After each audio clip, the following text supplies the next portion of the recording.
Hai, Assalamualaikum warahmatullahi wabarakatuh. Gimana nih puasanya teman-teman? Apakah masih lancar? Semoga puasanya teman-teman tetap lancar dan ibadah kita selama di bulan Ramadan ini dapat diterima oleh Allah Subhanahu wa taala. Oke, di sini saya akan mempresentasikan konsep desain Studio Desain Furniture 2, tema 3 yaitu meja kerja pimpinan. Sebelumnya perkenalkan dulu, nama saya Muhammad Nur Fatkrozi dengan NIM A01219044 dari kelas Desain Furniture angkatan 2019. Oke, langsung. Yang pertama nih, apa sih deskripsi meja kerja pimpinan? Meja kerja pimpinan biasanya disebut juga dengan meja direksi atau meja bos, yang merupakan salah satu furniture pengisi ruang kerja pada pimpinan kantor.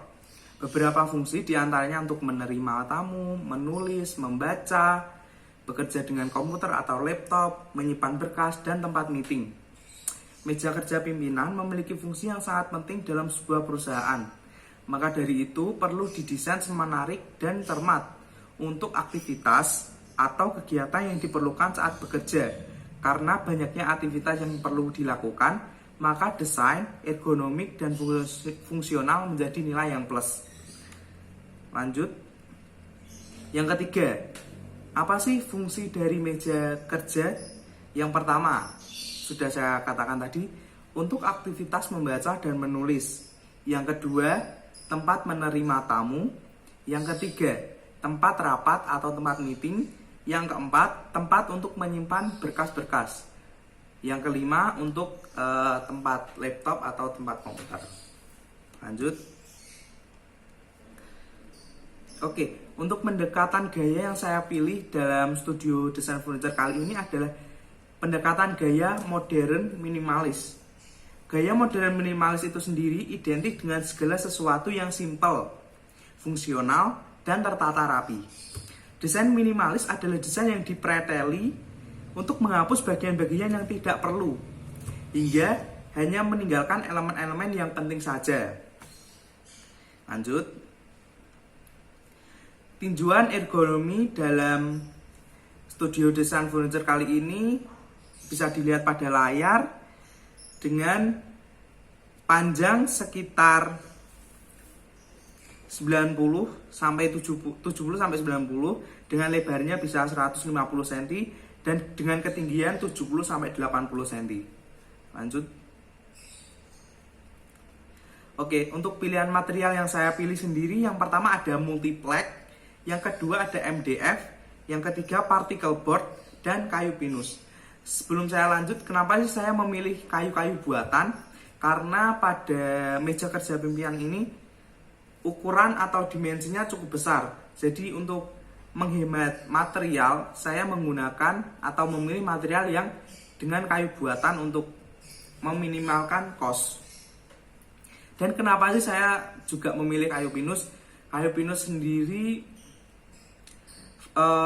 sifatnya yang nggak terlalu berat, jadi tidak masalah.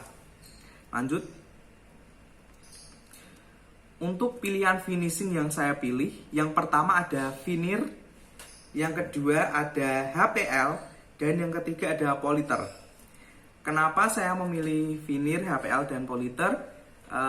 Finishing ini sangat mudah diaplikasikan dan sangat mudah ditemui untuk kayu-kayu buatan. Jadi saya memilih 3 finishing ini karena mudah pengaplikasiannya dan mudah didapatkan. Lanjut. Berikut adalah hasil brainstorming yang sudah saya lakukan dan mendapatkan sekitar 4 desain ini, dan saya akan pilih 3. Bisa dilihat pada layar.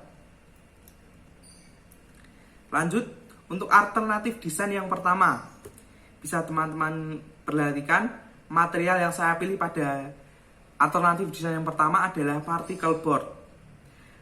Tentu ditempatkan di ruang kerja dan diperuntukkan oleh orang dewasa. Gayanya masih sama dengan yang saya pilih, yaitu modern minimalis. Bisa teman-teman lihat desainnya tidak terlalu nyeleneh, cukup persegi panjang dan terdapat rak dengan overall dimension 1500 kali 1700 dan tingginya 700 mm. Saya finishing dengan HPL untuk pasar menengah sampai menengah ke atas, dan karena ini kayu buatan saya memilih konstruksi screw dan dowel. Lanjut ke alternatif desain yang kedua.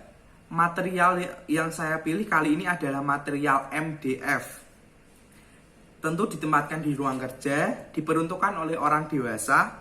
Gayanya masih sama, yaitu modern minimalis dengan overall dimension 1500 kali 1720 kali 715 mm. Bisa teman-teman lihat, ini sangat minimalis dengan satu meja dengan satu kaki dan langsung ditumpuki oleh rak.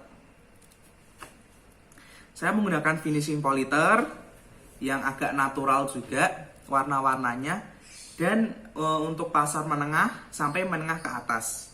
Konstruksi yang saya pakai tentu karena ini kayu buatan untuk konstruksi screw dan dowel, dan tambahan-tambahan hardware yang diperlukan seperti pegangan pintu atau engsel-engsel.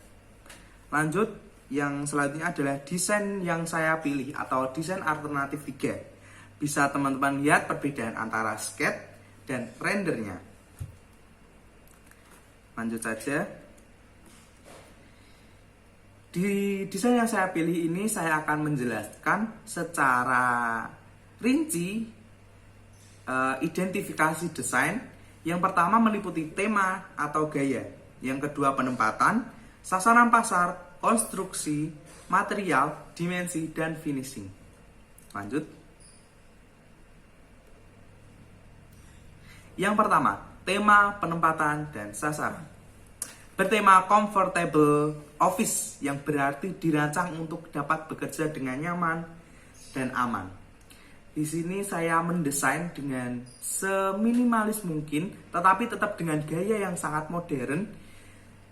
Tentu dengan aktivitas-aktivitas yang ada di kantor untuk tetap nyaman dan berproduktif.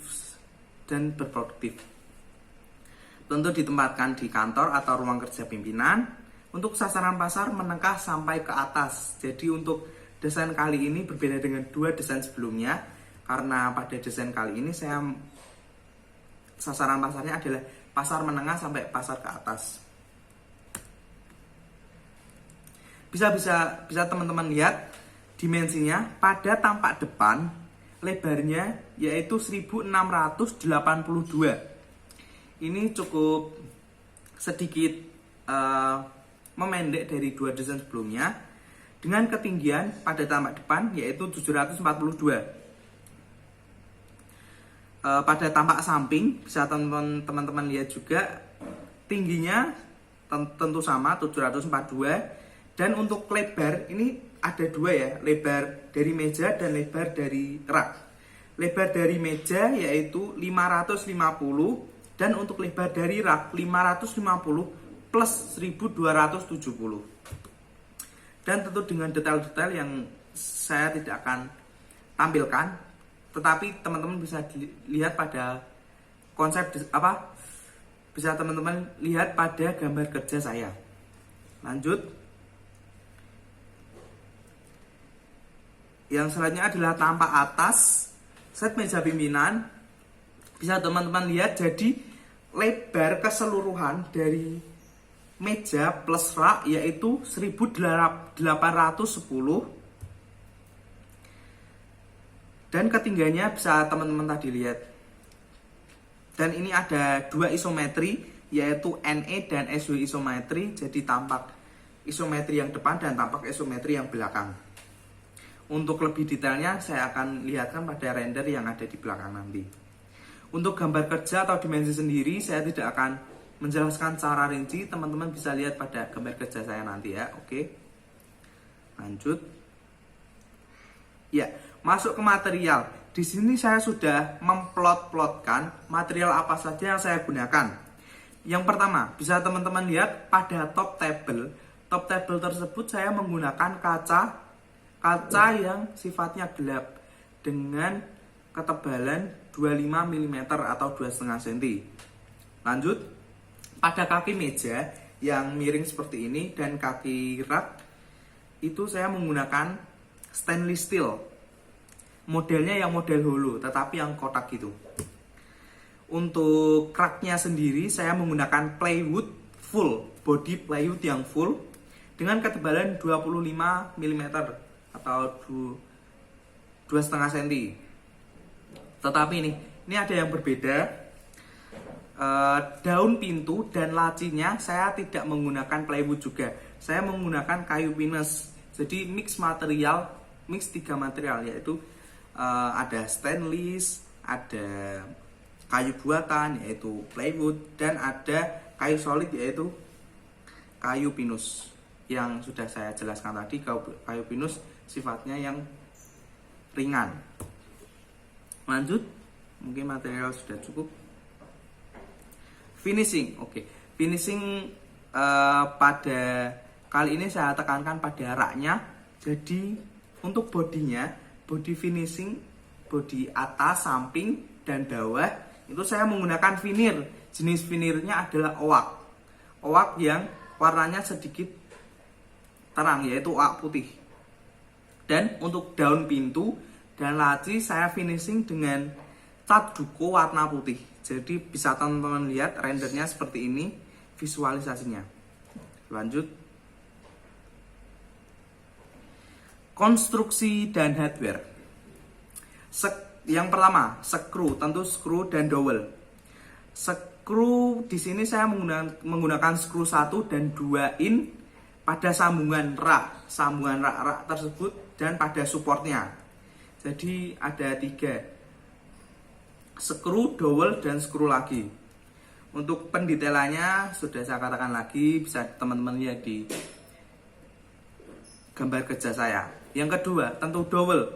Dowel yang saya gunakan adalah dowel diameter 8 dengan panjang 40 mm atau 4 cm.